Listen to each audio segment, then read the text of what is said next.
Sosialisasi tahapan pemilihan kepala daerah tahun 2024 bersama stakeholder dan partai politik se-Kabupaten Sukabumi dilaksanakan oleh Komisi Pemilihan Umum Kabupaten Sukabumi digelar di Aula Hotel Agusta, Kecamatan Cikukulu, Kabupaten Sukabumi pada Senin 1 Juli 2024 lalu. Sosialisasi ini dihadiri unsur jajaran pemerintah Kabupaten Sukabumi dan perwakilan partai politik. PLH Sekretaris Kabupaten Sukabumi Toha Wildan sebagai pembicara di acara sosialisasi ini menyampaikan tahapan pemilihan kepala daerah. Menurutnya, Desk Pilkada merupakan perwujudan kehadiran pemerintah dalam rangka memfasilitasi dan membantu pilkada sukses.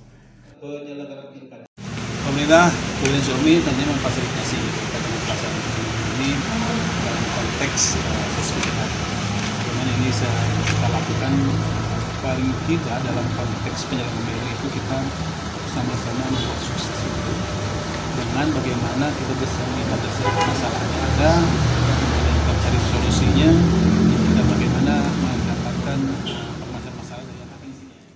Desk Pilkada dibentuk oleh kepala daerah, dipegang oleh Sekda dan jajaran pemerintah daerah. Dari Kecamatan Cikukulu, Kabupaten Sukabumi, Iqbal Bakar, Tim Liputan MGS TV melaporkan. Ya, cukup